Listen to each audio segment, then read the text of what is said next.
Bom dia, gente. Meu nome é Ana, eu faço parte da Liga de TCC. Sou a Marina, também faço parte da Liga. Sou Camila, também faço parte. Eu sou a Júlia, do Elizabeth. E hoje a gente vai apresentar, a Sasha vai apresentar, psicóloga formada aqui no Instituto de Psicologia, a palestra Prática Clínica em TCC, para onde ir, desafios e como começar. Acho que vale a pena falar um pouquinho sobre a Liga, né? Bom dia, que bom que vocês estão aqui, obrigada pela presença. Não sei se todo mundo conhece a Liga de TCC, já fazemos 10 anos, né, Caramba. Sasha? Esse ano vamos ter uma comemoração aí de respeito, então já sintam-se convidados, né? Então, as meninas aqui representando toda a Liga. Para quem não sabe, toda segunda quarta-feira do mês, nós temos eventos aqui sobre TCC no Instituto, sempre aqui na Sala 2, sempre no horário institucional, né? Hoje eu acho que o pessoal ficou meio perdido, porque a gente precisou fazer pela manhã, mas a gente vai começar a gravar também esses encontros, mas não deixem de vir, né? Porque a participação é importante. E junto com cada Contextualiza, né, que é o nosso evento, nós vamos começar também a gravar um podcast, né? Então a Sasha já está convidada aí para expandir um pouco esse assunto e trazer outras observações no podcast para a gente, divulgar também informações científicas sobre o que vai ser dito, né? Então acompanhem lá as redes, que a gente vai ter bastante novidade agora nesse período. Né? Então, agradecer as meninas, agradecer bastante a Sasha. Não me apresentei, sou Marcele Carvalho, para quem não me conhece, professora aqui do Instituto, né? Responsável pela cadeira de TCC. E Sasha é minha ex-aluna, incrível, né? E é um prazer e um orgulho ter a Sasha aqui falando da ótima profissional, excelente profissional que ela se tornou. E ela vai dividir um pouquinho esse caminho com vocês. Obrigada, Sasha.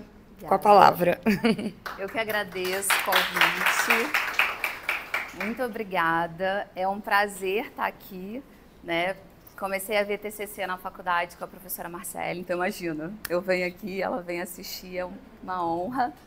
E voltar aqui foi muito emocionante. A hora que eu entrei ali, que eu olhei aquelas árvores, o prédio do IP, já bateu aquela saudade. Foi muito bom o tempo que eu passei aqui. Mas vamos ao que interessa, né? Que bom que vocês estão aqui. Acho que tem muita gente interessada na clínica. Vocês vieram aqui porque, de alguma forma, vocês se interessam por clínica, né?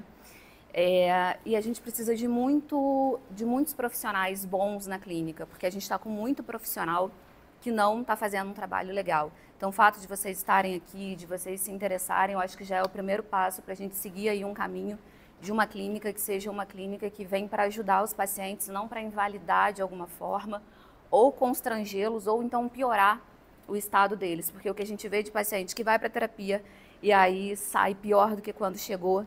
Então, o fato da gente estar estudando, estar se conectando e estar tentando cada vez mais melhorar a clínica, eu acho que é fundamental, né? Então, para a gente começar o título, que eu queria ter ouvido na faculdade, né? Tem 10 anos que eu faço clínica, e muitas das coisas, eu trouxe algumas coisas que a gente aprende, né, que os livros indicam do que a gente precisa fazer para funcionar, mas eu também trouxe muitas coisas da minha experiência que fizeram muita diferença e que toda vez que alguém me pede uma orientação, conversa e tal, eu dou essas dicas porque eu acho que faz de verdade muita diferença para a gente conseguir ali se fortalecer na clínica, fazer a nossa clínica, fazer ela acontecer de uma forma legal, tá?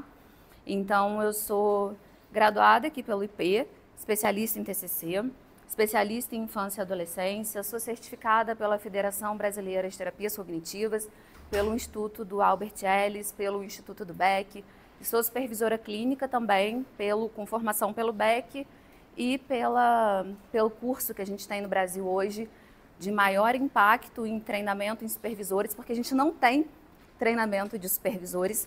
Isso é muito recente, né? E da mesma forma que lá atrás a clínica foi um caminho novo para mim, a formação em supervisora clínica também está sendo um caminho muito novo e desafiador, porque é completamente diferente. A gente acha que é só ter 5 anos de experiência e começar a dar supervisão, mas não é. E eu estou descobrindo isso já tem um tempo, desde que eu comecei a fazer esses cursos. E aí fica mais uma vez para mim a importância da gente estar estudando tanto sobre a clínica quanto sobre ser supervisor clínico, tá? Então, eu queria começar fazendo uma provocação com vocês. Que eu amo essa frase, ela parece muito óbvia, mas ela não é. Leva 5 anos para a gente ter 5 anos de experiência. O que isso significa? Alguém quer palpitar, alguém quer falar, alguém... uma coisa que eu não perguntei, as pessoas podem ir perguntando durante ou é só no final? Pode? Então, quem quiser levantar a mão, né, contrapor, fazer uma colocação, fiquem super à vontade. Alguém quer falar? Não? Todo mundo tímido? Então, vamos lá. Parece muito óbvio, mas não é. A gente, quando se forma e começa a clinicar, a gente fica com a sensação de que a gente não sabe nada, de que a gente tem que ser muito bom, de que a gente tem que saber tudo, e não é assim que acontece. É como aprender a dirigir. Quem aqui já tirou carteira? A gente faz as aulas teóricas, né? A gente aprende tudo, e teoricamente a gente aprendeu a dirigir, como que acelera, como que freia e tal. Quando você senta no carro para fazer a primeira aula, o que acontece? Morre. Aí você conseguiu lá fazer aquelas aulas, conseguiu passar naquela prova tenebrosa, que eles fazem um terror na gente, e aí você tira a sua carteira, você pegou a sua carteira provisória, você começa a dirigir, o que acontece? A gente é uma bosta dirigindo no início. A gente não consegue estacionar, a gente deixa o carro morrer. Por quê? Porque precisa de prática. Dirigir não é só teoria, é prática. Da mesma forma que andar de bicicleta. Eu posso ler tudo sobre andar de bicicleta, mas se eu não sentar e treinar, experimentar o equilíbrio em cima da bicicleta, eu não vou conseguir. Então, assim é a clínica. Precisa de tempo para a gente ter experiência. Então, eu gosto de trazer isso como uma forma de acalmar as pessoas, né? Você acabou de se formar ou você acabou de entrar no estágio de clínica, é absolutamente normal você ficar nervoso, inseguro. Eu me lembro da minha primeira paciente, eu nem sei se ela está aqui no IP ainda, a primeira paciente que eu atendi aqui no IPUB, eu fui para a sessão com ela, né? Falei, nossa, primeira paciente, tá, vamos lá. Eu estava tão nervosa que quando eu sentei com ela naquela salinha lá da DPA, eu disse assim, por que você está aqui? Como é que eu posso te ajudar? Eu tremia, a minha mão tremia. E aí ela falou a sessão inteira, graças a Deus, porque se eu tivesse que falar alguma coisa, eu acho que eu ia chorar, não tinha como. E aí foi muito marcante, porque foi apavorante. E hoje, imagina, corta para, sei lá, quantos anos fazendo clínica, eu atendo um paciente de primeira vez, para mim é a sessão mais fácil. Eu não vou ter que fazer nenhuma intervenção, eu vou ter que ouvir, entender o que essa pessoa está fazendo e tentar montar o funcionamento dela. Então, isso foi do dia para a noite? Não, eu tive vários primeiros pacientes onde eu fiquei muito nervosa, muito apavorada. Será que eu vou conseguir ajudar? Será que eu estou falando a coisa certa? Será que eu não estou? Então, a experiência, ela leva tempo para acontecer. E eu acho que a gente vem num movimento hoje, na internet, te dizendo que você se formou, você tem que abrir um Instagram, você tem que ser foda, você tem que encher a sua agenda em 6 meses. Se você tiver um bom marketing, a sua agenda vai estar lotada e você vai brilhar e vai ficar milionário. Não é assim que funciona, tá? Isso não acontece dessa forma e a gente vai ver ao longo do caminho por que não acontece dessa forma. Isso é uma história que é passada pra gente e eu acho vou falar uma palavra não muito bonita, mas eu acho uma sacanagem. Porque quando a gente cai no mundo real e a gente começa a fazer clínica, não acontece dessa forma. E aí a gente fica muito decepcionado. Então, assim, quem sou eu nessa história, né? Então, eu vim aqui para falar um pouquinho para vocês sobre a clínica. Eu quero falar sobre a clínica real, como que é, mas eu não quero desanimar ninguém. Eu quero que todo mundo chegue, quem decidir fazer clínica, né, venha assim muito consciente do que é, entendendo que há um caminho, que há como a gente fazer acontecer, mas esse fazer acontecer não vai ser do dia para a noite. Então a gente tem que ter calma, tem que ter paciência, porque a gente não vai ficar rico em 1 ano. Talvez a gente nem vá ficar rico com clínica, tá? E aí, vamos lá, tá bom, mas como é que a gente faz para começar na clínica? O que é o combo que funciona? As 3 coisas principais para a gente se constituir como um bom clínico, eu diria que é atender, supervisão e estudar. Ah, Sasha, atender é óbvio, parece, mas não é. A gente começa a querer fazer 50 cursos antes de começar a atender. Não, depois que eu fizer esse curso aqui, eu vou conseguir atender. Não, falta só mais esse aqui. Vou fazer esse aqui de ansiedade, porque chega muita ansiedade. Não, mas eu vou fazer esse aqui de depressão também, porque senão vai chegar gente com depressão, não vou saber o que fazer. Não comecem por aí. Comecem atendendo. A gente precisa começar a atender para realmente aprender a atender. Então, não tenham medo. Eu sei que vocês vão ter, eu tive, todo mundo tem. Mas a gente precisa começar a atender. Ah, mas eu vou assim, sem saber nada? Não, você vai atender. Segunda coisa que você vai fazer, pegar a supervisão, porque a supervisão é extremamente importante. O conselho recomenda que a gente faça a supervisão depois de formado durante 2 anos. E é fundamental, porque é na supervisão que você vai relatar o que você está fazendo na clínica, como você está fazendo, e o seu supervisor ele vai te ajudar a entender o que você está fazendo e ele vai te ajudar a desenvolver o raciocínio clínico, porque lembra, é prática, é experiência.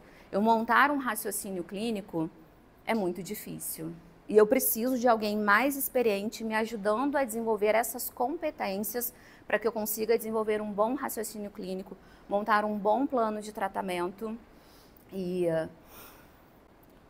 porque o que acontece muito é que a gente vê nos livros, né? É muito clássico na TCC o caso da Sally, da Judith Beck, que é a paciente perfeita. Você pergunta, ela responde exatamente o que você quer ouvir.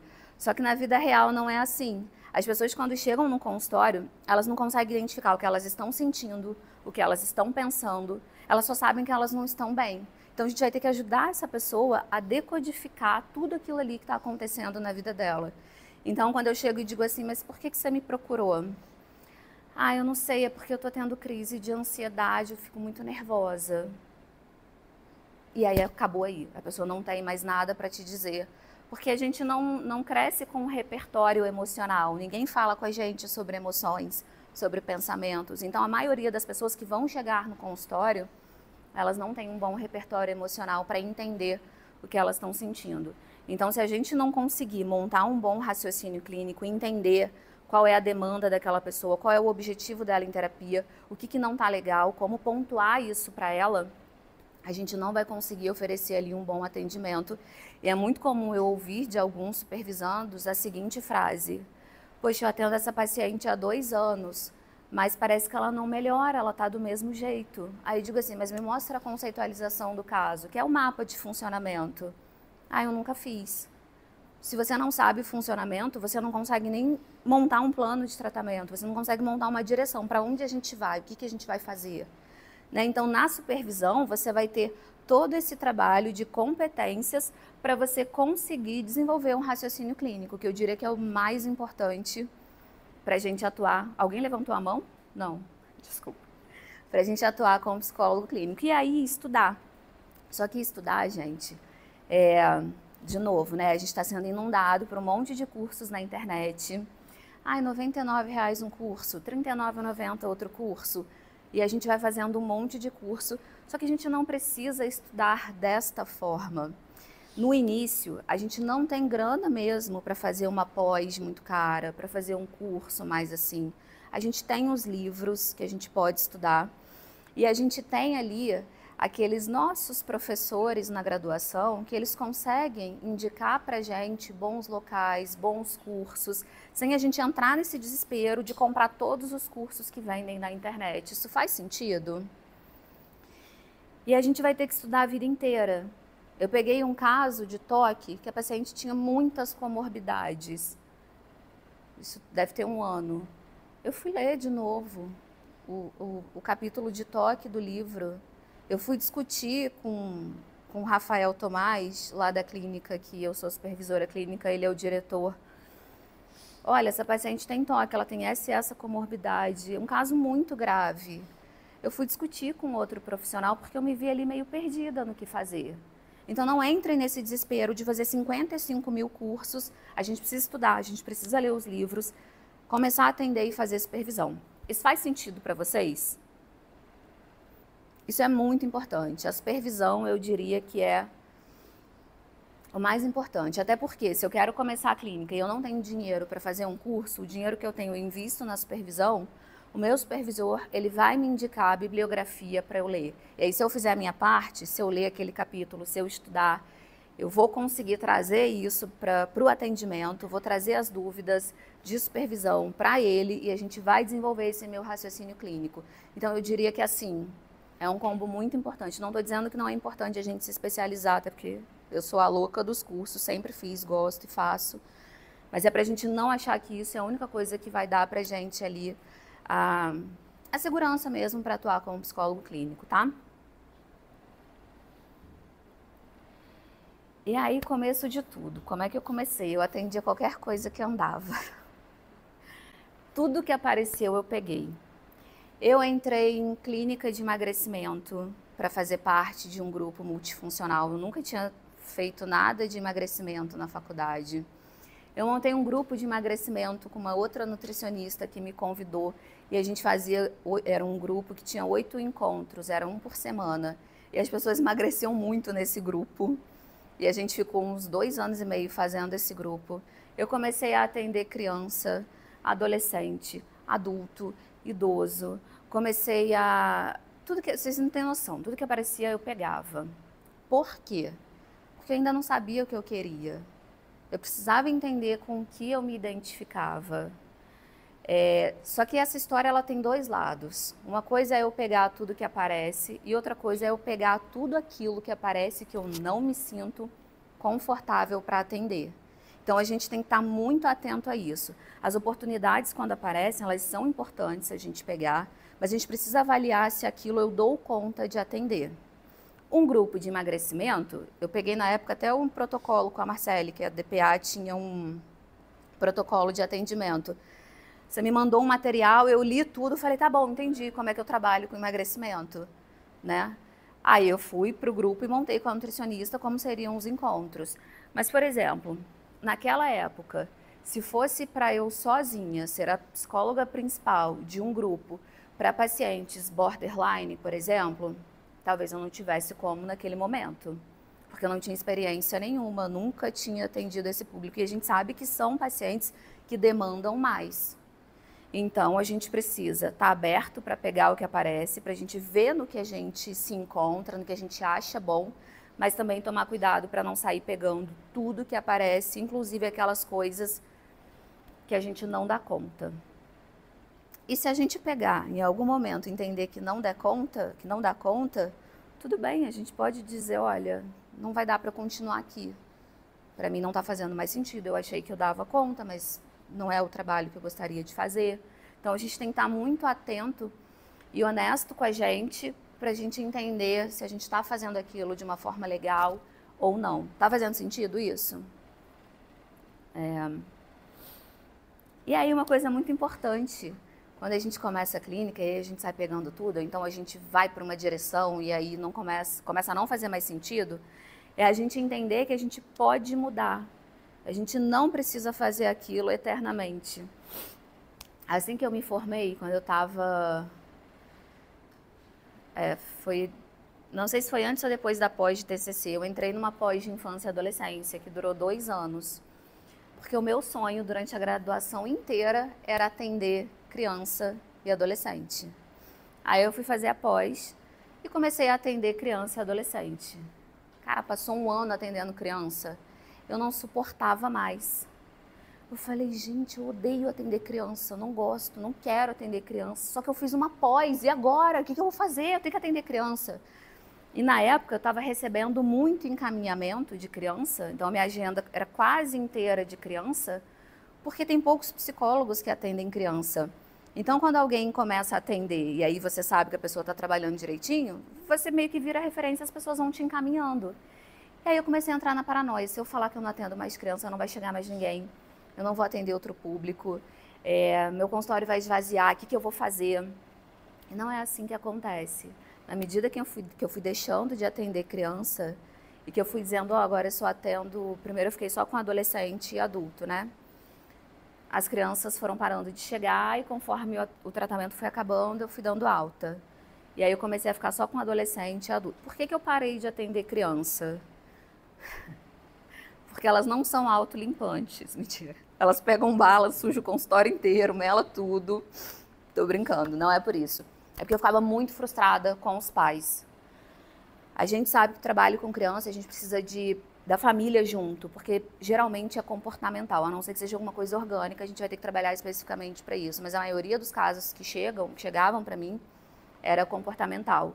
E tinha que envolver a família. Só que o atendimento era assim, trouxe aqui o probleminha, resolve, enquanto ele está aqui na terapia, eu vou fazer compra, vou passar na farmácia.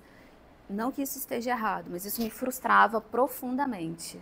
E aí eu falei, cara, isso me traz muito sofrimento. Eu não quero trabalhar mais com criança, mesmo que eu tenha a minha vida inteira acreditado que era isso. E aí eu passei só para adolescente. Que aí eu pensei assim, bom, adolescente, talvez eu não vai precisar tanto dos pais. Eu vou conseguir fazer um trabalho mais direcionado, né? Só que aí começou a chegar adolescente que vinha para terapia obrigado pelos pais. E aí, se tem uma coisa que eu não gosto de fazer é trabalhar com quem se sente obrigado. Isso não me dá vontade. Várias vezes, assim, o adolescente me conhecia e a gente formava um bom vínculo e aí ele passava a querer fazer a terapia. Mas os casos em que a pessoa era super resistente, que ela não queria, isso também me incomodava. E fora que, de novo, se os pais das crianças eram super resistentes, com os adolescentes não era diferente. Então, isso também começou a me frustrar muito. Eu falei, cara, agora chega, só a partir de 18 anos, que a pessoa não tá bem, ela vem porque ela quer, e aí a gente não tem que envolver pai de ninguém. A não ser que envolva risco para a vida dela ou para a vida de outra pessoa, a gente vai acionar a família, mas fora isso, eu vou trabalhar só com aquela pessoa que está ali porque quer melhorar e porque precisa de ajuda. Aí começou a fazer sentido para mim. Aí vocês podem estar se perguntando, mas após você jogou no lixo? Não. Tudo que a gente estuda, por mais que a gente mude de direção depois, isso fica de alguma forma e a gente vai usar. Hoje eu atendo muitos adultos que têm filhos, então tudo que eu aprendi na pós de infância e adolescência, eu consigo orientar essas pessoas de uma forma que eu não conseguiria se eu não tivesse essa pós. Hoje eu sou mãe, isso ajuda na minha criação com a minha filha, né? Isso facilita muito a minha vida. Todos os pacientes que eu tenho, que têm filhos adolescentes ou adultos, eu consigo destrinchar com eles o que está acontecendo através do desenvolvimento daquela faixa etária do filho deles, porque eu tenho esse conhecimento. Então a gente não joga fora. Tudo bem se a gente se especializar em alguma coisa, se a gente fizer alguma coisa e aquilo não fizer sentido. A gente pode mudar de rota, de direção, e aquilo de alguma forma vai aparecer ao longo do caminho para ajudar a gente, tá? E aí, vamos lá, onde você aprende de verdade a trabalhar? Cursos conceituados, o que eu estou querendo dizer quando eu falo cursos conceituados e professores que são referências? Todo mundo hoje está montando curso e colocando na internet. Qual é o problema disso? Essas pessoas não seguem uma metodologia, elas não seguem o que é recomendado pelo MEC, pelo Conselho Federal de Psicologia, pelas próprias federações, né? A TCC vai ter a Federação Brasileira de Terapias Cognitivas. Elas tiram da cabeça delas o que elas acham importante e isso é muito perigoso. Por quê? Porque geralmente as pessoas que têm essa postura, eu não estou dizendo que é todo mundo, tem muita gente séria que monta curso e dá um curso muito bom. Mas a gente precisa estar atento, porque essas pessoas vão dizer que toda a academia está errada, sabe? A academia é tudo burocrático, nada presta, nada funciona. Só eu que montei um curso incrível e eu sou a única pessoa que posso ensinar a vocês como ser um bom psicólogo clínico. Então isso a gente tem que ter muito cuidado. Então onde a gente encontra bons cursos, antes, né, desse boom de vendas de curso na internet, como é que a gente fazia? A gente pedia referências para os professores que a gente tem aula, para aqueles psicólogos que são bons, que eles fazem um trabalho muito legal. Então, a gente busca pessoas que estão ali comprometidas em fazer uma ciência, uma psicologia baseada em ciência, uma psicologia que é séria e que não é só ali para, vou criar um curso para eu ficar rico e, sei lá, vou falar que eu sou o melhor do mundo. Tá? Então, a gente precisa ter muito cuidado com isso. Depois que a gente vai fazendo os cursos, né, a gente vai... meio que vai ficando sem curso para fazer. Poxa, acabei uma pós, acabei outra, fiz outro curso. E agora? Como é que eu vou fazer? Você pode começar a ir em congressos, para se atualizar. Congresso é um lugar muito legal para a gente fazer networking, para a gente conhecer os profissionais, para a gente assistir palestras incríveis que a gente ainda não tinha ouvido o assunto. Eu fui no Congresso Brasileiro de Terapias Cognitivas e eu assisti uma palestra falando sobre espiritualidade e TCC. Foi muito legal, eu nunca tinha ouvido sobre esse tema. Não é sobre religião, é sobre espiritualidade que é trazida de uma outra forma e que pode envolver qualquer religião ou nem envolver religião nenhuma. E foi muito legal ver dessa perspectiva. Então, uma forma da gente estar ali aprendendo é estar em congresso, é estar com pessoas que estão ali fazendo, estudando, grupos de estudo. E aí, por onde que a gente pode começar? Né? Me formei, tá bom, quero fazer clínica. E aí, para onde que eu vou? O que mais me ajudou foi entrar em clínica social. Quando eu me formei, eu entrei em 2 clínicas sociais. Uma era sábado, de 8 a meio-dia, e a outra era segunda, quarta e sexta, de 7 da noite às 10. Se não fossem essas clínicas, eu não tinha como abrir um consultório e esperar alguém chegar para eu atender. Então, o que eu sugiro para quem está começando e que tem vontade de começar na clínica, procure as clínicas sociais. Por quê? Geralmente, você vai ter supervisão, você vai ganhar supervisão, você não vai pagar pela supervisão, porque no início é complicado a gente ficar pagando curso, supervisão e sala para atender, enfim. Então, quando a gente entra numa clínica social, a gente vai ganhar supervisão e vai ser um jeito da gente começar a conhecer as pessoas e começar a praticar. Então, a gente vai atender, vai levar para o supervisor, ele vai pontuar o que está legal, o que precisa melhorar, ele vai te ajudar a desenvolver o raciocínio clínico. A supervisão geralmente é em grupo, então você, além de estar aprendendo com o teu caso, você está aprendendo com o caso de colegas, que serve de experiência para quando chega algo semelhante com você, né? Eu me lembro muito de, no início, eu estava numa supervisão, foi uma supervisão muito marcante, porque a supervisora falou, gente, precisamos fazer uma pausa, porque a fulana atendeu um paciente que chegou bêbado no consultório, né? E aí, como é que a gente lida quando chega um paciente bêbado? O que a gente faz? E aí ela deu toda a orientação de como conduzir quando um paciente chega não no seu estado normal de consciência, né? Foi ótima a supervisão. Passaram-se alguns anos, na pandemia, tudo online, né? A hora que eu comecei a sessão com uma paciente, ela estava muito bêbada. Isso era 9 horas da manhã. Ela falou, Sasha, eu tô bebendo desde ontem, 4 horas da tarde, tô virada até agora. Muito, muito bêbada. Falou, eu tô muito bêbada, mas eu precisava muito fazer a sessão e tal. E aí eu conduzi da forma que eu tinha aprendido lá na supervisão. Porque o lance da supervisão é que a gente aprende com a prática, com a vida real, com o que não está nos livros. Então, por isso que eu digo que a supervisão é muito importante. Porque existe um abismo entre atendimento clínico, que a gente aprende nos livros, e como é realmente na prática.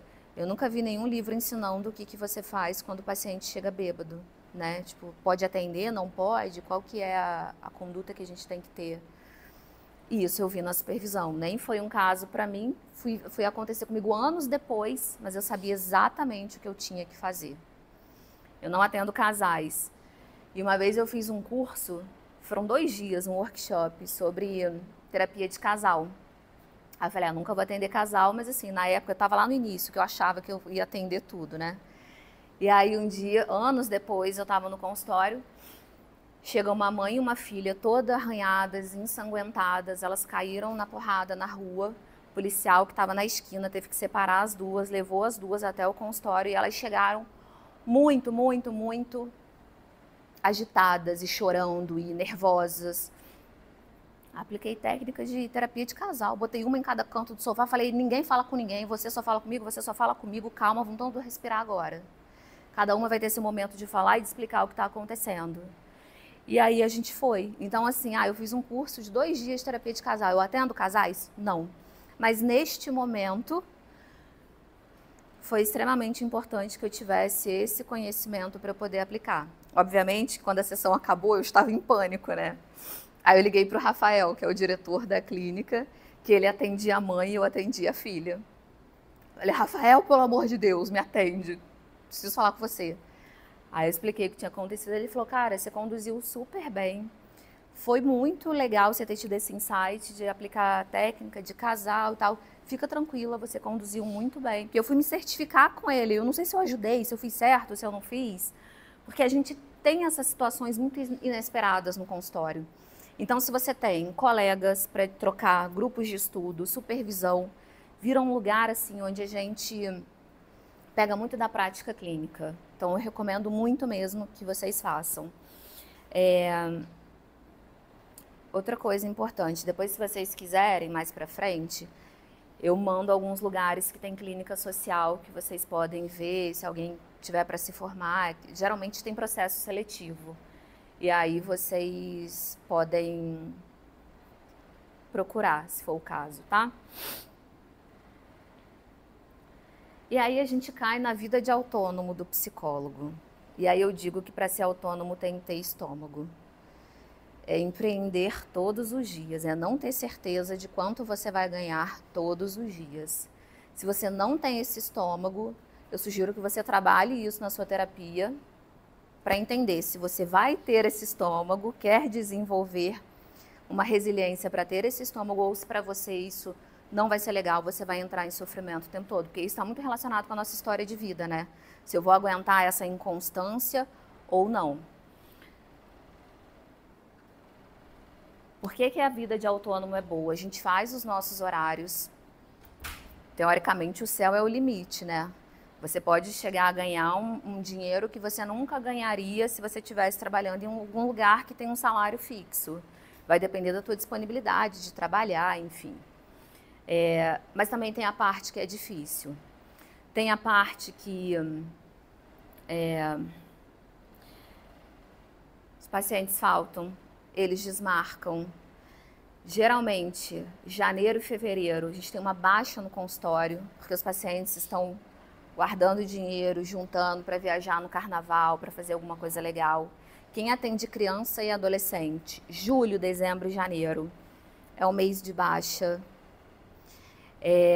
A semana entre o Natal e o Ano Novo, quase ninguém vai. A primeira semana de janeiro, todo mundo desmarca. Então, a gente tem que ter esse estômago, porque às vezes é meio desesperador, quando você vê assim, 50% da sua agenda desmarcou naquela semana. É difícil. Então, a gente tem que entender qual é a dinâmica do consultório para a gente não entrar em pânico toda vez que um paciente desmarca. Eu não sei aqui se alguém conhece a ação cognitiva da Jéssica Cantini. É um perfil muito legal que fala sobre TCC de forma muito séria. Sugiro que quem estiver interessado procure. E um dia eu estava lá olhando, né? Aí a Jess postou assim, um copo de chopp, assim, um chopinho, e escreveu assim, todos os pacientes de hoje desmarcaram, era a semana véspera do Natal. Eu aproveitei para vir me divertir também. Eu olhei aquilo e eu falei, misericórdia, como é que ela consegue? Que tranquilidade é essa? Se todo mundo tivesse desmarcado, eu ia ficar em pânico. Aí ela estava no congresso, eu fui falar com ela, né? Ela, ai, Sasha, era na dezembro, última semana antes do Natal, eu já estava exausta também, não estava aguentando mais. Mas isso acontece, a Jess tem, sei lá, 20 anos de carreira na clínica. Então isso vai acontecer o tempo todo e a gente precisa estar programado, tem que ter um planejamento financeiro para a clínica, para esses meses, que são meses mais complicados. Outra coisa importante, a gente fica doente, né? E aí, eu trabalho morrendo, tá? Sempre trabalho morrendo. Eu só não vou trabalhar se eu não estiver conseguindo sair do banheiro ou levantar da cama. Fora isso, não tem enxaqueca, não tem nada que me pare. Saudável? Não, mas é uma parte da vida de autônomo, que é real. Todo mundo que eu conheço, que só trabalha com consultório, me diz a mesma coisa. Eu trabalho passando mal. E aí, como é que a gente vai organizar isso? A gente vai ter ali uma reserva? Quando a gente estuda finanças, o que as pessoas falam é que a gente tem que ter uma reserva para pelo menos um ano, para você poder parar. Só que vai juntar uma reserva de um ano. Né? Você imagina, você pega tudo que você gasta num mês, multiplica por 12. Então, é um planejamento que a gente tem que ter muito importante. Você levantou a mão? Não.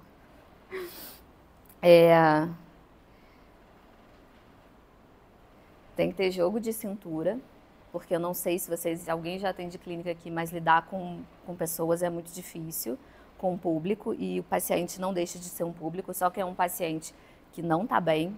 Então, você vai encontrar alguns pacientes que vão exigir muito mais atenção do que você pode dar, né? Então, a gente vai ter que ter um jogo de cintura para estabelecer limite, para conseguir deixar essa relação saudável, tanto para o paciente quanto para a gente, porque é muito importante. Eu tenho supervisão dos que falam que o paciente manda mensagem 3, 4 horas da manhã, porque está na festa, brigou com o namorado ou namorada, e aí liga, o que eu faço e tal. Então, como é que a gente vai lidar com isso? Como é que a gente vai estabelecer esse limite? Porque está adequado? Não está. Mas dependendo da forma como a gente fala com esse paciente, ele vai ficar muito ativado. Então, a gente vai ter que falar, a gente vai ter que botar limite, mas vai ter que ser de uma forma muito cuidadosa, tá? Porque não é pessoal. Eu acho que isso é muito importante a gente entender. Não é pessoal. O paciente vai agir com a gente no consultório da forma que ele age com todas as pessoas ao redor dele. E é esse funcionamento que geralmente traz prejuízo. Então, a gente, teoricamente, é a pessoa que mais vai conseguir ajudar ele a entender que esse funcionamento é muito prejudicial, tá? Só que aí, nesse funcionamento muito prejudicial, a gente é ativado. A gente tem ali emoções, né, que às vezes a gente não vai se dar conta.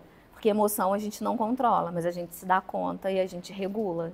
Então, a gente vai precisar estar muito atento para perceber como que aquele paciente ativa a gente, para a gente olhar para aquilo e resolver para que aquilo não se torne um efeito negativo em psicoterapia. Porque sim, nós psicólogos podemos fazer coisas que vão prejudicar o paciente, que vão prejudicar o processo terapêutico. E esse tema é um dos temas que a Marcela estuda, que são efeitos negativos em psicoterapia. A TCC é a única que estuda isso, né? Todo o resto não fala sobre os prejuízos que a gente pode acabar fazendo com o paciente. Então, isso é muito importante a gente estar atento, tá? Uma coisa importante sobre ganhar dinheiro na clínica. Ninguém vai te pagar no início, vai te pagar caro no início. Não adianta a gente se formar, sair da faculdade e querer cobrar 200, 300, 400 reais numa sessão, porque ninguém vai pagar a gente. A pessoa que pode pagar 300, 400 reais, ela vai querer um psicólogo que seja muito especialista em alguma coisa. E, de novo, está sendo vendido para a gente, que é só a gente atender 4 pacientes por dia, cobrando 250, que a gente vai ganhar 20 mil por mês. Faz sentido isso? Então, a gente tem que tomar muito cuidado com isso que é vendido. Como que os pacientes vão começar a chegar e vão procurar a gente? A gente fazendo um bom trabalho. Então, esses próprios pacientes começam a indicar colegas conhecidos para a gente. Supervisores clínicos indicam, professores, pessoas que você conhece em congresso. À medida que as pessoas vão ficando com a agenda cheia, elas querem gente de confiança para poder indicar o paciente. E aí você vai se tornando uma referência para essas pessoas. Elas vão te mandando, às vezes elas te mandam assim, eu atendo a filha, vou te mandar a mãe. E aí como é que ela vai saber que você está fazendo um trabalho direitinho? A filha vai dar um feedback, nossa, minha mãe está gostando muito, está melhorando, está tendo um trabalho legal. Então, dessa forma, a gente vai começando a construir os nossos pacientes. Só que isso leva tempo para acontecer. Não é do dia para a noite. Vocês lembram que eu falei que eu pegava tudo, né? Quando eu me formei. Eu não sou do Rio, eu sou de Volta Redonda. E aí eu comecei a trabalhar numa clínica lá. Fiquei 3 anos trabalhando lá. Eu ia e voltava toda semana. E no meu primeiro ano lá, gente, eu ia para atender um paciente. Só que era muito caro para ir. Tinha que pagar para ir, pagar para voltar. Aí, às vezes, tinha 2 pacientes na agenda. Eu chegava lá, os 2 faltavam, não ia ninguém. Aí eu almoçava e vinha embora. E ficava com aquele prejuízo. Era um negócio aterrorizador. Aí, um dia eu estava sentada na copa, conversando com a moça que fazia comida, né? Ela limpava a clínica e tal. Aí eu falei, nossa, Eliana, eu não vou aguentar esse negócio, eu vim aqui, todo mundo falta, eu vou falir desse jeito, não tem como. Ela falou assim, Sasha, calma, eu já vi isso acontecer com muitos psicólogos, daqui a um tempo sua agenda vai encher, mas você tem que ter calma, no início é assim. Aí, assim foi, primeiro ano foi esse desastre. No segundo ano, eu comecei a ir e começou a cobrir todos os meus custos, que eu gastava para ir, para voltar, ficava no 0 a 0. E começou a encher, começou a dar certo, ainda mais cidade pequena, né? Ah, o psicólogo vem do Rio, não sei o quê, aí a coisa anda um pouco mais rápido. Aqui no Rio já é muito diferente, porque tem muita gente. No terceiro ano, a minha agenda estava cheia, eu tinha uma fila de espera de 14 pacientes e eu atendia de 8h30 da manhã até as 10 da noite. Quando eu falei que era insano, que eu pegava tudo, que eu fazia, isso foi inclusive prejudicial para a minha saúde mental. E eu tive que entrar de licença por 10 dias, porque eu tive uma crise de enxaqueca, que a doutora Carla, que me atendia, que trabalha com a gente na clínica Foco, ela é neurologista, na época ela era só minha médica. Ela falou, se você não parar, não diminuir o ritmo, eu não consigo te tirar da crise. Ali eu entendi que se eu não botasse o pé no freio, que se eu não fosse mais devagar, eu não ia dar conta de trabalhar e de ajudar as pessoas que eu queria tanto ajudar ali.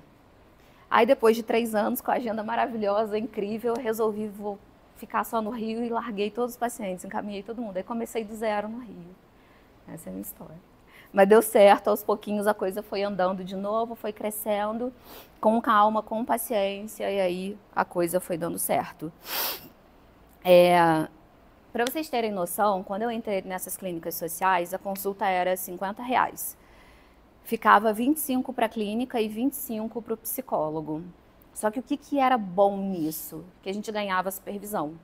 Então a gente tinha supervisão de todos os casos. E foi aí que eu fui aprendendo a atender e a desenvolver esse raciocínio clínico. Então, a gente já falou como os pacientes chegam, né? Que é esse networking de profissionais te indicando, dos pacientes gostando do seu trabalho e indicando. E aí eu acho que entra uma coisa muito importante, que é o Instagram. Como que a gente vai lidar com essa ferramenta que é extremamente poderosa e importante, que é uma ferramenta muito legal para a gente divulgar o nosso trabalho, mas que se a gente olhar para ela de uma forma como ela sendo a solução de todos os nossos problemas, a gente se perde e a coisa não vai acontecer. Por quê? Porque não é o marketing que sustenta a clínica, é a clínica que sustenta o marketing. Não adianta eu ter um marketing incrível, chegar um monte de paciente, eu começar a atender e eu não saber o que eu estou fazendo. Esses pacientes não vão ficar. Por que as pessoas procuram a gente? Porque elas estão com algum problema e elas precisam resolver. Elas chegam querendo que a gente resolva o problema delas. A gente não vai resolver, a gente vai ajudar elas a resolverem os problemas delas. Então, não adianta eu ter um marketing maravilhoso, eu dizer que todo dia chegam 20 mil pacientes querendo atendimento, mas eu não consegui manter o meu paciente ali, porque na hora do atendimento, na hora de ajudar ele, eu não consigo fazer isso. Teve um caso de anos atrás, antes da pandemia, de uma psicóloga que ficou bem famosa no Instagram. E ela fazia pós comigo. Só que ela era super quietinha, super tranquila. Eu nem sabia, fui descobrir bem depois que o Instagram dela estava muito grande mesmo. E aí, ela, depois de 1 ano com o Instagram grande, ela deletou, ela apagou, trancou, né, bloqueou tudo, saiu do ar. E ela voltou 1 ano depois, dizendo que ela não deu conta de atender todo mundo que chegou. Ela era recém-formada na pós. E em cerca de 1 ano, assim, ela estourou muito. E aí ela começou a atender, começou a dar mentoria e começou a dar supervisão. E aí, depois desse 1 ano, ela voltou com o Instagram dizendo, gente, eu não estava pronta ainda para viver isso, eu não estava preparada, eu não dei conta de atender todo mundo que chegou, eu não dei conta de... Porque a mentoria dela era no sentido de como ajudar o psicólogo clínico a ter sucesso ali e tal. E ela precisou parar, ficar 1 ano, ela contou que entrou numa depressão bem grave, teve burnout, ela ficou afastada. Isso eu tô contando porque ela foi público, tá? E aí depois ela retornou e falou, ó, não vou atender mais, o que eu vou fazer agora é dar mentoria para como psicólogo se desenvolver na clínica, mas nem supervisão eu vou dar mais. Por quê? Porque ela não tinha ainda a experiência, o tempo, para poder dar conta de toda essa demanda que chegou, né? Talvez se tivesse acontecido num outro momento para a vida dela, talvez tivesse dado muito certo, porque ela saberia colocar limite no que ela dá conta, no que ela não dá. Ela conseguiria ali, de alguma forma, administrar se ela quer atender, se ela quer ter só mentorados e supervisionandos, enfim. Então, a gente precisa ter muito cuidado. A gente pode ter um marketing muito incrível, chegar a muita gente, mas as pessoas não vão ficar se a gente não fizer um bom trabalho. Então, o que eu acho que é o cenário ideal? Eu acho que é a gente se desenvolver enquanto psicólogo clínico e olhar para o Instagram como um trabalho depois do trabalho. O que isso significa? O Instagram não é a minha fonte principal de captação de pacientes. O meu Instagram é para eu falar um pouquinho sobre psicologia, sobre o que eu faço, sobre o que eu atendo, explicar, basicamente fazer psicoeducação sobre algum tipo de transtorno, né? Vou explicar um pouquinho o que é a depressão, como é que ela acontece, vou falar um pouquinho de ansiedade, você vai escolher os temas que você gosta. E então vai ter essa função de psicoeducar as pessoas, né? Mas nunca de atender, nunca de dar conselho, de dizer o que a pessoa tem que fazer. E vai ter a função de lembrar as pessoas que você conhece que você está atendendo e que você fala sobre psicologia e que você está no consultório. Está fazendo sentido? A quantidade de pacientes que me procura porque uma amiga minha do colégio, da época do colégio, viu que eu estou atendendo, vê os meus stories, aí indica para um amigo que está precisando. Eu vim porque a fulana disse que você atende, não sei o que e tal. Essa tem que ser a função do Instagram. A gente precisa tomar muito cuidado, porque é muito vendido pra gente, que é só abrir um perfil, fazer 500 mil seguidores, e aí a gente vai ficar rico e acabou, a gente não vai precisar trabalhar nunca mais, porque a gente vai viver de renda. Tá? Então a gente precisa ter muito cuidado, porque essa divulgação ela precisa ser com ética. A gente não pode dar conselho para o paciente, a gente não pode dizer o que ele tem que fazer, a gente não pode resolver o problema dele. A gente vai ajudar ele a entender o funcionamento dele, o que está acontecendo, as opções que ele tem, e ele vai escolher a resolução que mais faz sentido para ele e não para o psicólogo. Instagram eu acho que entra nesse lugar da gente ajudar as pessoas a entender o que é importante para elas, baseado nos valores dela e não nos nossos valores. Esse era o link que eu queria fazer. A psicóloga falou ali, deu uma opinião baseada num valor dela e desconsiderou o valor do paciente. Então, quando a gente vê muitos psicólogos na internet abrindo caixinha, eu termino o meu relacionamento ou não? Aí o psicólogo fala assim, cara, você tem que terminar, porque essa pessoa, ela não gosta de você, ela não te quer. Ela está dando uma opinião sem saber nada do que está acontecendo na história, e isso é muito grave. A gente pode perder, inclusive, o nosso registro se a gente fizer esse tipo de coisa. E desconfiem de psicólogos que ficam no Instagram dizendo eu sou a única pessoa no Brasil que faz isso, que faz aquilo, eu sou a melhor, eu sou incrível. Isso é o que ele te conta, tá? Mas existe todo um mundo ao redor que não é assim. Então a gente precisa ter muito cuidado. Consultório no início. Abrir?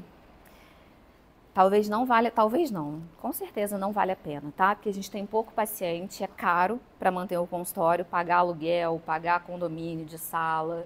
Então, no início, se a gente quiser atender presencialmente, porque hoje a gente tem a opção do online que ajuda muito, né? Se a gente quiser atender presencialmente, o mais interessante é a gente sublocar. As salas custam entre R$25 e R$30 a hora. Se você cobra uma sessão, sei lá, de R$100, você pagou 25 ou 30 para a sala, o resto fica para você.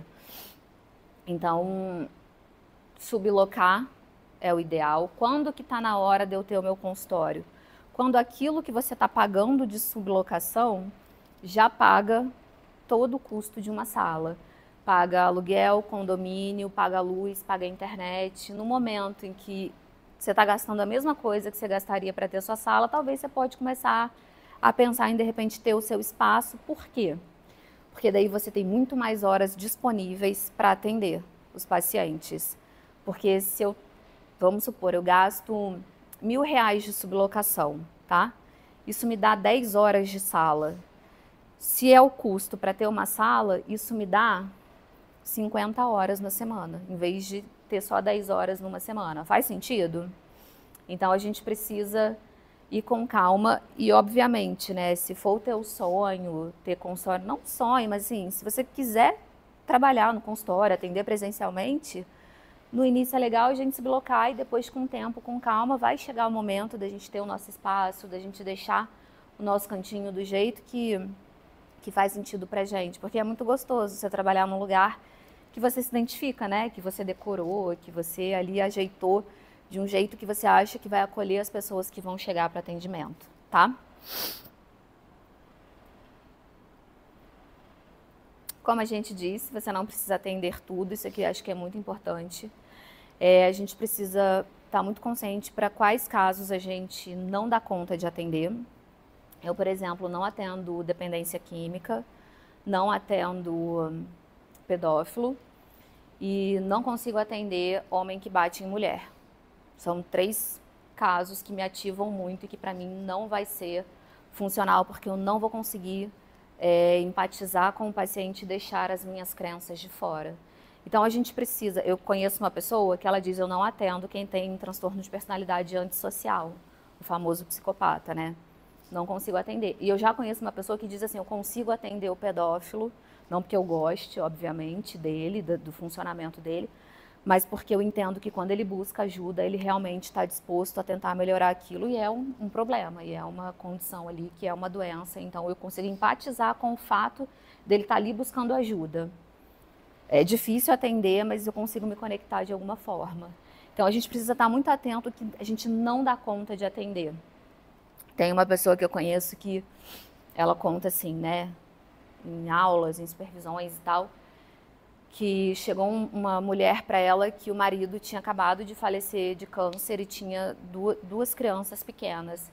E ela não conseguiu atender porque 1 ano antes o marido dela tinha falecido de câncer e ela tinha 2 crianças pequenas. Ela falou, desculpa, não vou conseguir te atender. Recentemente eu passei pelo mesmo que você passou e eu não vou dar conta de trabalhar com você nesse momento. Então a gente tem que estar muito atento para isso, do que ativa a gente. E falando no que ativa a gente, né? A clínica frustra muito. Tem a parte boa, mas ela também frustra. A gente vai sentir raiva, vai sentir medo, vai sentir dúvida. E eu acho que nesses momentos é muito legal a gente ter uma rede de apoio que a gente vira e fala assim, ai meu Deus, eu acho que eu sou um psicólogo de merda, ninguém vai querer ficar comigo, o que eu tô fazendo de errado? Aí sua rede de apoio ali, seus colegas, seus amigos vêm, não, calma, e todo mundo vai trocando e a gente vai se ajudando, né?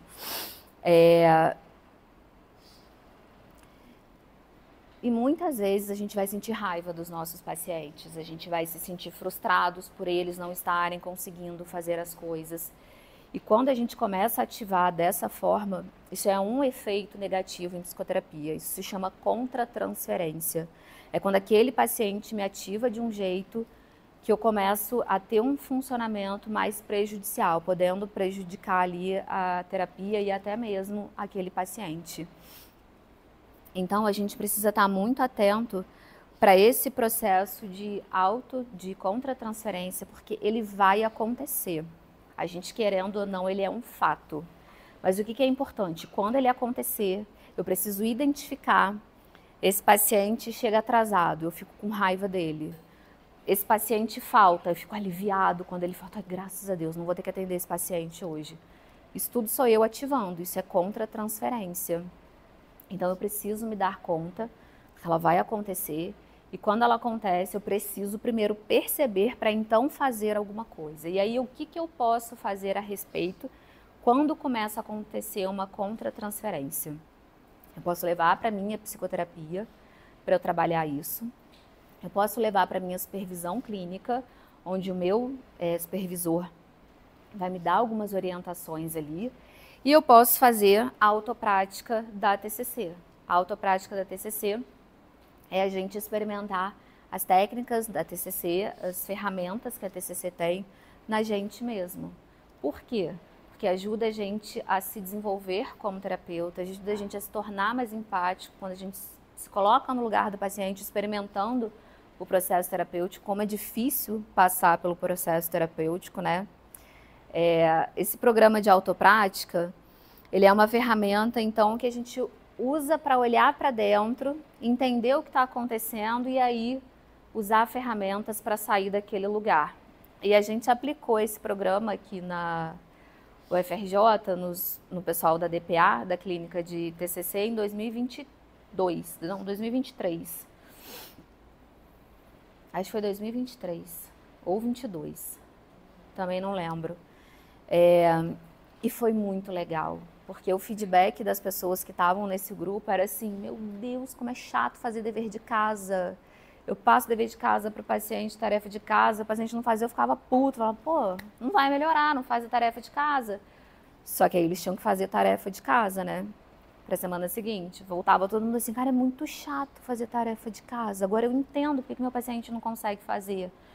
Uma coisa que a gente identificou muito quando os psicólogos da DPA passaram por essa autoprática, é autoprática e autorreflexão, né? Você experimenta coisas práticas da TCC e depois a gente entra num processo de autorreflexão. Tinham 3 ou 4 que estavam ali na clínica e que iam desistir da clínica porque se achavam muito ruins, muito péssimos como psicólogos. E no processo de autoprática, que durou quase 4 meses, eles chegaram no final entendendo que eles gostavam de clínica, mas que eles estavam com tanto medo, que eles se achavam tão ruins naquilo, que eles não iam fazer por medo. E todos esses 3 terapeutas hoje estão atendendo, estão com a sua clínica, né, ou online, enfim. Eles estão atuando como psicólogos e foi muito legal eles perceberem que, na verdade, era o medo. Medo de ser insuficiente, medo de ser ruim. E eram psicólogos muito bons, assim. Eles iam fazendo intervenções, iam trazendo, era muito legal. Então, às vezes as nossas crenças, elas vão atrapalhar muito o nosso processo terapêutico e como a gente vai se relacionar com o paciente. Então, a gente tem que estar muito atento para não deixar isso acontecer. Está fazendo sentido para vocês? Quem quiser fazer esse programa de autoprática, tem um livro que chama Autoprática e Autorreflexão, do Bennett Levy, que ele é um programa que dura 10 semanas, você vai ler um capítulo por semana e vai fazer as tarefas daquele capítulo e vai fazer as autorreflexões. E aí virou a semana, quando é uma semana, você lê o capítulo 2 e faz todas as tarefas. É um jeito de sozinho a gente experimentar a autoprática. Mas o que é legal? Experimentar em grupo. Se vocês puderem montar um grupo e fazer essa autoprática e autorreflexão, tem que ter alguém mediando, assim, um psicólogo um pouco mais experiente para poder ir conduzindo, tá? Porque a autorreflexão em grupo é muito legal e as pessoas se ajudam muito. Então, é uma ferramenta que vai ajudar na clínica, que vai ajudar a perceber contra-transferência, que vai ajudar a gente a perceber como a gente se ativa, tá? Então, isso aqui é um exercício da autoprática, né? Que é o que eu pensei nessa situação, que emoção veio, que eu fiz, que pensamento alternativo eu posso construir. E isso tem que estar o tempo todo. Eu tinha um paciente que chegava 20 minutos atrasado todo dia. E eu sou muito chata com horário, porque eu não gosto de atrasar para o próximo paciente. Então eu ia ficando com muita raiva. Eu falava, cara, aí eu vou ter que passar um pouco do horário, eu vou atrasar o próximo paciente. E por quê que isso me ativava tanto? Porque a minha psicóloga, às vezes, atrasava 40 minutos. Isso acabava com a minha vida, porque assim, destruía meu planejamento ali daquele horário. Me incomodava muito quando ela atrasava, porque bagunçava a minha vida. E eu ficava assim, cara, eu vou bagunçar a vida do próximo paciente. Se eu atrasar com ele que não tem nada a ver com a história, vai bagunçar a vida dele. Por isso que me ativava. Então, quando eu fiz esse processo de autorreflexão, eu entendi o que eu penso, né? Quando o paciente atrasa, poxa, que sacanagem, vai atrasar a vida do próximo paciente. Que emoção vinha? Raiva. Porque quando a gente sente raiva, a gente está falando de limite. Se eu sinto raiva porque alguém ou alguma situação ultrapassa o meu limite. Então, eu sentia que aquele limite que era estabelecido ali, aquele acordo, não era cumprido. Então, eu sentia raiva. E o que eu fazia? Nada. Fingia que nada estava acontecendo e atendia normalmente e atrasava para o próximo paciente. Então, esse funcionamento estava eficaz? Não. Porque eu atrasava o próximo paciente que eu não queria e não falava para o paciente, não sinalizava para ele que isso não era legal e que prejudicava. Então, que pensamento alternativo eu fui construindo? Falei, ó, dessa forma não tem como, eu preciso estabelecer um limite, preciso conversar com esse paciente, dizer que mesmo que ele atrase, eu vou acabar no horário, que é o horário do final da sessão, e se ele chegar com 20 minutos de atraso, ele vai ter menos 20 minutos de sessão. E aí eu conversei com ele, eu expliquei, e ele continuou chegando atrasado do mesmo jeito, só que aí eu não atrasava mais o próximo paciente. Aí veio a pandemia, esse paciente passou para online, nunca mais atrasou. Tá comigo até hoje. E o atendimento online foi... E essa pessoa mora, assim, a 3 quarteirões do consultório. Nunca mais ela veio presencialmente. Ela se identificou com o atendimento online. Ela fala, graças a Deus, que eu não perco mais 20 minutos de sessão, porque eu me atrasava, porque eu tinha que andar até aqui. Então... Entende como que a gente percebe, como a gente ativa e como a gente constrói um pensamento alternativo? E a gente vai trabalhando isso dentro da gente. E aí, dica final, né, porque a gente precisa encerrar, não tem atalho para a gente conseguir se construir na clínica, mas tem um caminho que não é tão rápido e tão fácil como as pessoas dizem, mas que é muito gratificante, que se a gente consegue se desenvolver, consegue lidar com todas essas frustrações, essas contra-transferências que acontecem, a gente consegue fazer um trabalho muito legal, a gente consegue ajudar muita gente. E é muito legal acompanhar a vida de alguém e ver a pessoa chegar assim, muito mal, e ver ela melhorando, ela construir coisas, ela buscar. É uma das coisas que eu mais gosto na clínica, é acompanhar essa mudança de vida da pessoa. Eu tenho paciente que fala assim pra mim, Sasha, você deve adorar, né? Eu cheguei aqui na merda, aí você fica vendo eu melhorar, você deve ter maior orgulho, né? Eu falo, tenho muito orgulho de você, não pelo que eu fiz, porque eu não fiz nada. Eu só te ajudei a entender, quem fez foi você. Então, aí ele fica assim, não, você também fez, porque se não fosse você eu não faria. Eu digo, não, mas vamos lá, 50-50, empirismo colaborativo. Cada um chega com seus 50%. Então, o que mais me motiva na clínica, o que mais me move é isso. É ver essa transformação. E essa pessoa que chegava 20 minutos atrasada, que hoje está online, que nunca mais atrasou, hoje ela chegou na psicoterapia por um quadro de ansiedade, de transtorno de pânico, e passou por alguns períodos de depressão. E hoje ela está ótima, está super bem. Hoje ela faz psicoterapia por autoconhecimento, porque ela gosta. E eu digo isso para ela, ó, você sabe que você está aqui porque não tem nenhum transtorno mais, todos os sintomas estão ali em remissão. Hoje você faz por autoconhecimento. Ela fala assim, não mexe no meu horário, me deixa, porque é o momento que eu venho, que eu reclamo da vida, que eu penso sobre o que está acontecendo. E essa semana eu já atendi, né? Aí ela começou a sessão assim, eu queria falar um negócio com você. Eu sei que você vai achar que eu sou ansiosa, mas eu queria muito já falar, porque senão tem uma semana que isso não sai da minha cabeça. Eu falei, o que foi? Eu tô grávida, né? E aí eu avisei para os pacientes há pouco tempo. Ela falou assim, como é que vai ser a sua licença maternidade? Eu não paro de pensar nisso, porque eu não quero ficar sem terapia. Aí eu falei, olha, que bom que você trouxe isso, né? Acho que é um ponto importante para a gente conversar. Porque na minha primeira licença maternidade, eu fiquei 9 meses fora. E eu encaminhei todos os meus pacientes. E quase todo mundo voltou depois. Graças a Deus, deu certo. E aí, dessa vez, eu vou ficar menos tempo de licença. Porque eu acho que não tem necessidade de ficar 9 meses. Foi muito tempo, foi um outro contexto, enfim, pandemia.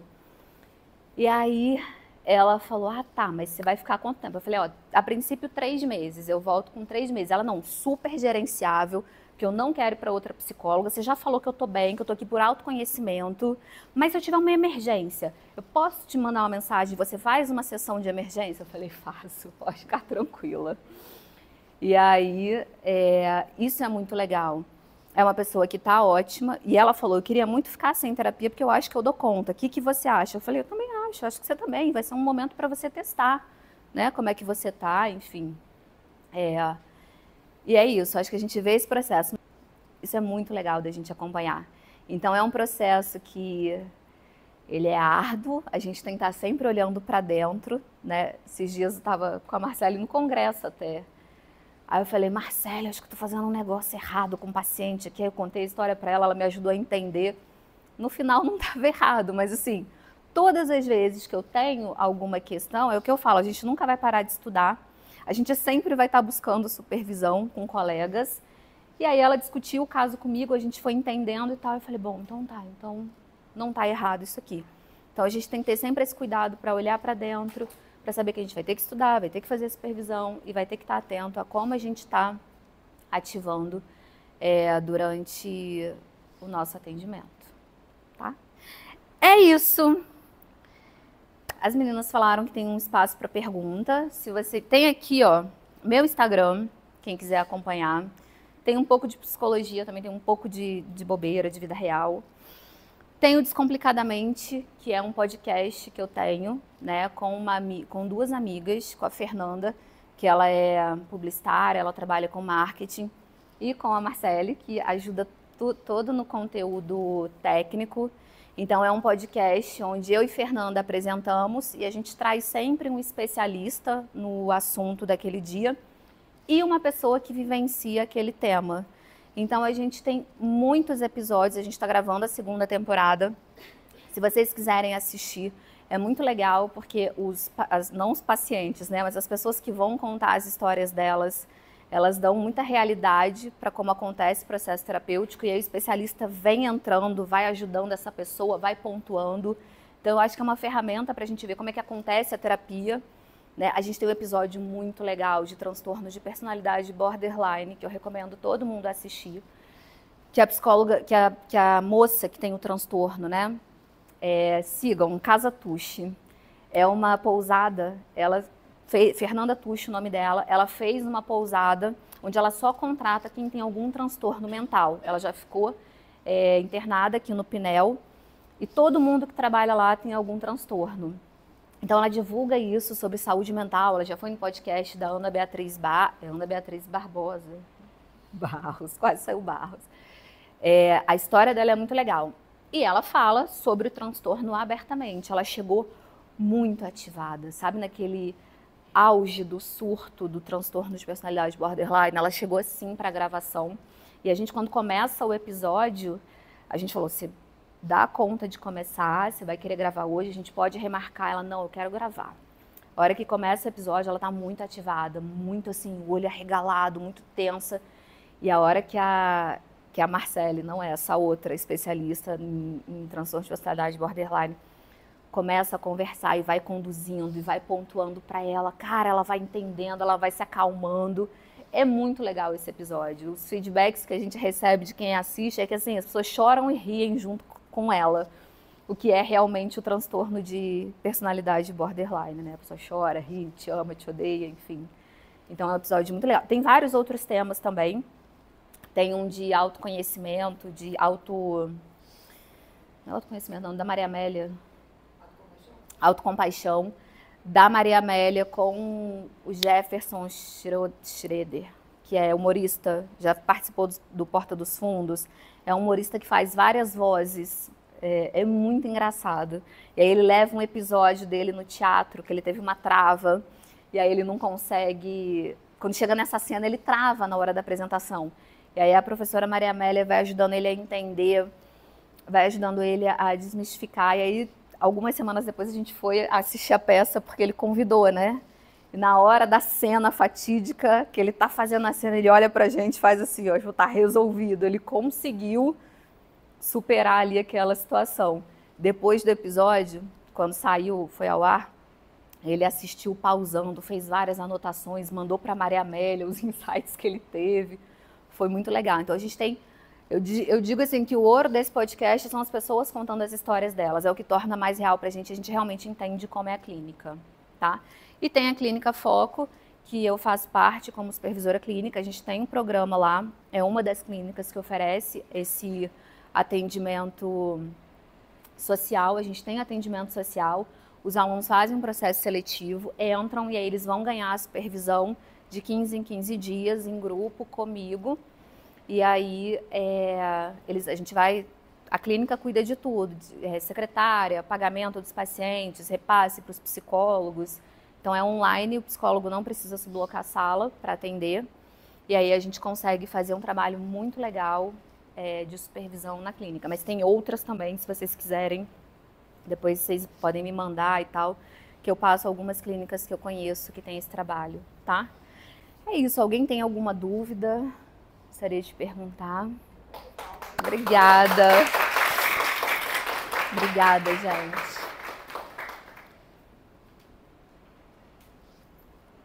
Não?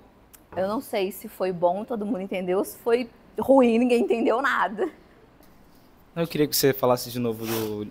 Eu estava prestando atenção, então não anotei o nome do livro que você falou sobre autoprática. Autoprática e autorreflexão em terapia cognitivo-comportamental. Experimentando.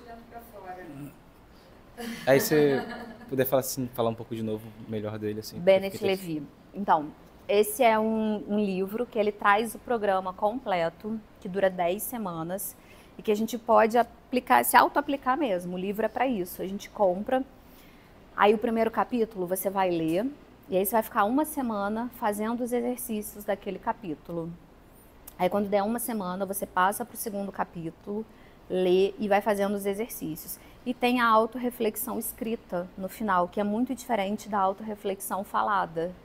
Então, nos encontros que a gente fez aqui na DPA, no final a gente fazia autorreflexão falada. E como tarefa de casa, eles tinham que fazer autorreflexão escrita.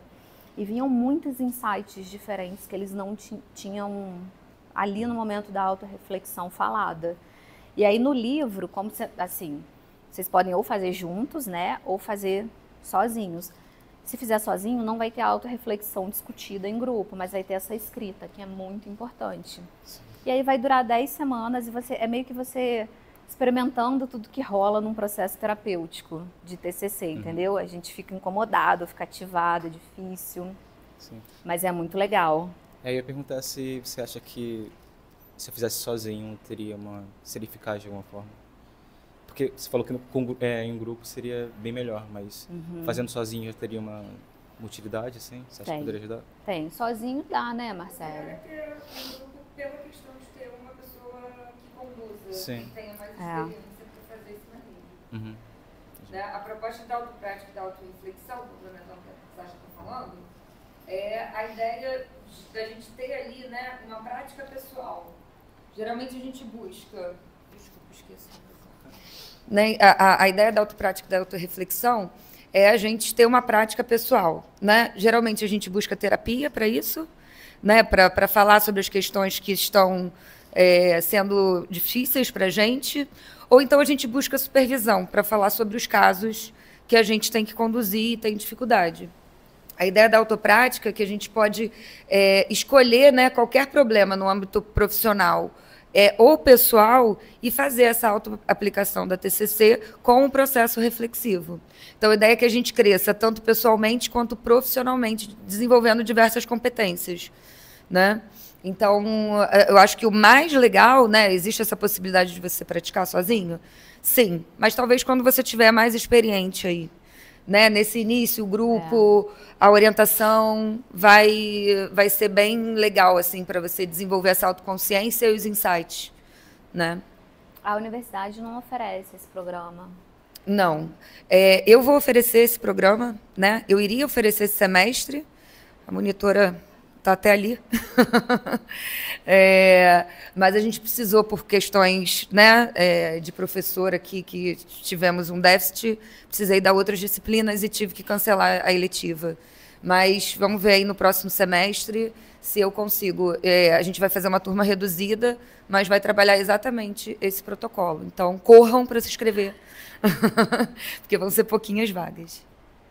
Porque o grupo tem que ser pequeno, né? Não dá para ser um grupo muito grande. Justamente por causa do processo de reflexão. Porque eu sou usada.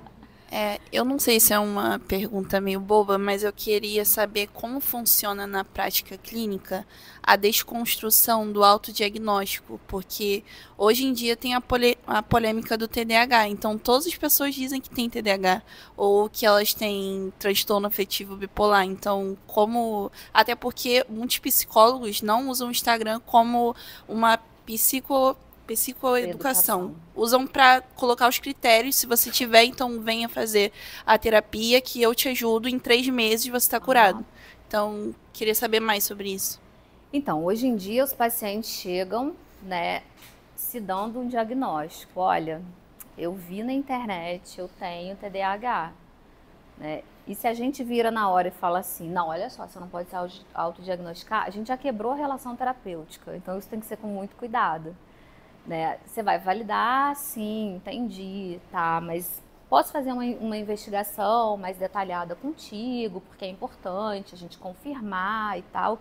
E aí você vai usar uns instrumentos para, por exemplo, o TDAH, vai aplicar no paciente ali, depois, né? Não logo de cara no início. Nas primeiras sessões você vai estar formando vínculo, conhecendo, entendendo por que ele buscou terapia e tal. E aí você vai aplicar uma escalinha. Eu acho que é um jeito de ajudar a gente a mostrar para o paciente se ele tem ou não. Porque pode ser que ele não tenha. Só que quando eu tenho uma ferramenta para mostrar para ele, eu acho que ajuda muito, né? Então a gente tem que tomar cuidado para não invalidar o paciente quando ele chega, ai, acho que eu tenho isso, porque a gente também, sei vocês, mas eu quando vou em algum médico, eu já chego assim, olha, eu acho que eu tenho isso aqui, tá? Talvez eu tenha esse negócio aqui, essa alergia de pele, sei lá. E aí o médico vai e às vezes não tem nada a ver com o que a gente estava achando. Então, da mesma forma que a gente chega assim, hoje a gente está muito buscando informação na internet, isso é ótimo, né? Que a gente possa ter acesso à informação. Só que a gente também comete esse erro de se autodiagnosticar, e até porque tem profissionais fazendo isso na rede, né? Então a gente meio que acha que é certo, entendeu? Mas tem que ter esse cuidado. E o que eu sugiro é isso, assim, forma o vínculo, acolhe, valida o que ele está te dizendo, e aos pouquinhos vai investigando, vai passando um instrumento ali que de fato vai comprovar ou não. Sim, a gente vai ter os dois casos. A pessoa que chega se autodiagnosticando, querendo encontrar, poxa, o que está acontecendo comigo? E a gente vai ter o paciente que é super resistente, não vai aceitar, às vezes, um diagnóstico ali. Tá? Mais alguém? Não? Tá todo mundo pronto para começar? Sem ansiedade. Quer dizer, uma curiosidade sobre aquela questão da paciente bêbada. Como é que foi, assim? Claro que você não vai falar exatamente como foi, mas, sabe, um superficial, assim, como é que você lidou com isso? Qual foi a orientação que eu recebi na supervisão? Foi, inclusive, dessa professora Maria Amélia. Hoje ela é professora da PUC, né? Na época eu era da clínica social dela. Ela falou, olha, a gente não pode atender o paciente quando ele está bêbado, quando ele está drogado. A gente precisa dizer para ele que não é ético que a gente faça o atendimento dessa forma, até porque a pessoa ela não vai estar com uma consciência ok para um processo que exige olhar para dentro, fazer autorreflexão, né? E a gente tem que dizer para o paciente, ó, desculpa, mas eu não vou conseguir te atender dessa forma, vamos remarcar esse horário? Eu tenho tal dia, você pode vir? A gente oferece um outro horário e a gente não realiza o atendimento. Essa paciente, ela, quando começou às 9 da manhã, ela muito bêbada, ela estava enrolando a fala. Eu interrompi e falei, ó, fulana, eu tô vendo que você já me contou, que você virou a noite bebendo, eu tô vendo que você não tá bem. Eu acho que não é o melhor momento para eu te atender, porque eu acho que essa sessão não vai ser boa, não vai ser produtiva. Vamos remarcar? Pode ser para amanhã, eu consigo te encaixar em algum horário para você se recuperar. Ela insistiu muito para fazer. Não, Sasha, pelo amor de Deus, eu preciso fazer essa sessão hoje. Eu sei que eu tô bêbada, mas eu tô bem, eu tô muito consciente, eu sei tudo que eu tô falando. Eu falei, eu sei que você sabe tudo que você tá falando, mas eu não fico confortável porque não é correto eu te atender dessa forma. Você pode se sentir bem, mas eu não me sinto bem. Mas eu vou te atender essa semana de qualquer jeito, nem que eu tenha que te atender 10 da noite. Mas nesse momento eu não vou dar continuidade ao atendimento com você. A gente vai precisar interromper e amanhã ou mais tarde, enfim, acredito que amanhã, porque você está virada, você precisa dormir. Eu te mando mensagem e a gente marca um horário. E assim a gente fez. Ela, quando a gente saiu da chamada, ela me mandou uma mensagem muito desaforada, que eu não respondi, que eu falei, cara, ela tá bêbada. No dia seguinte, ela já acordou me pedindo desculpa, falou, olha, eu estava muito bêbada, desculpa, eu te mandei uma mensagem nada a ver, mas eu lembro que você falou que a gente podia marcar um outro horário, vamos marcar? Eu falei, claro, vamos. E aí já começou a sessão pedindo 1 milhão de desculpas, mas ela estava bêbada. E aí a gente também tem que ter os nossos limites, assim, né? Porque o paciente, ele vai insistir. A quantidade de paciente que queria fazer terapia na pandemia, bebendo, porque as pessoas estavam bebendo, não tinha nada para fazer. O lazer era comer e beber. E aí, como é que a gente vai lidar com isso na pandemia? Porque muda completamente o cenário. Eu tô tomando uma tacinha de vinho aqui depois do trabalho, porque assim, poxa, como é que a gente faz?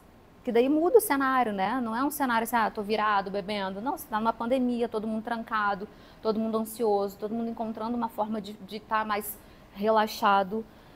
Tanto que depois da pandemia, os alcoólicos anônimos aumentaram muito o número de frequentadores, porque agora os encontros são online, né? Muita gente desenvolveu alcoolismo ali na pandemia. Então é bem complicado. E foi na pandemia, né, que isso aconteceu com ela. Obrigada pela resposta. Por nada. Foi?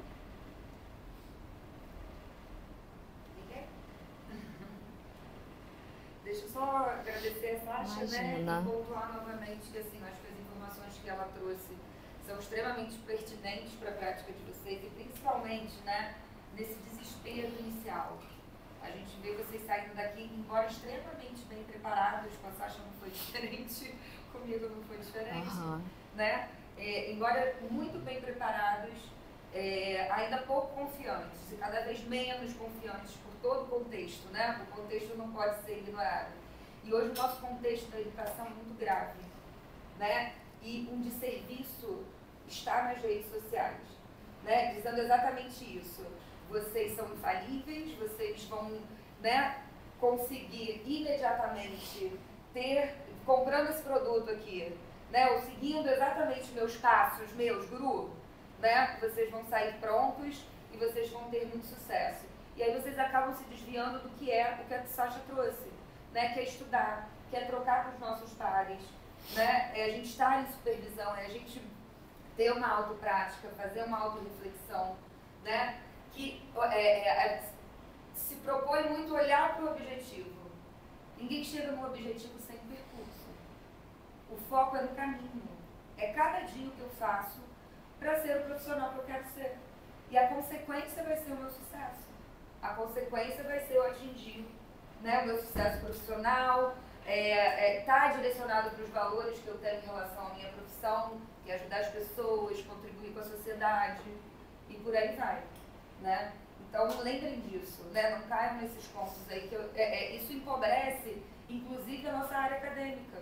Né? Se vocês olham, hoje, a procura, né, para estar aqui dentro, para fazer um mestrado, um doutorado, para vir fazer um concurso de professor, é muito baixa. Porque o que se vende aí é, com a mágica eu fico rico, então eu vou para o consultório, para que eu vou fazer pesquisa? Para que eu vou investir na minha educação? Para que eu vou, né, me preocupar em dar aula, em informar pessoas, por mais que eu ache isso legal, eu vou fazer isso no particular, do meu jeito. Por que eu vou estar dentro de uma universidade? Eu faço do meu jeito, eu vendo aqui meu produto do meu jeito. E aí a gente vai perdendo a qualidade, a gente vai perdendo a credibilidade. Né? E com a TCC crescendo cada vez mais, a gente está tendo uma banalização do nosso profissionalismo, da nossa ética e da nossa responsabilidade com o paciente. Isso é muito sério, sério demais.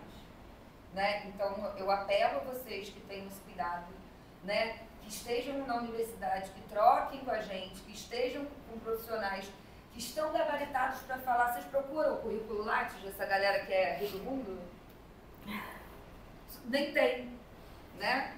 Quantas pesquisas eles realmente consomem? Eles estão baseados em evidência para falar o que eles falam? Eu posso falar que eu faço uma prática baseada em evidências, mas eu já produzi uma pesquisa, lá no meu consultório estou aplicando isso, né? Poucos vão ter credibilidade e responder positivamente. Então vamos, né, tomar esse cuidado, que vocês têm toda a condição aí de florescer, né, com uma boa formação. E vamos agradecer a Sasha pelos excelentes conselhos aqui. Prazer estar aqui. Obrigada, gente. Obrigada, gente. Obrigada, Sasha.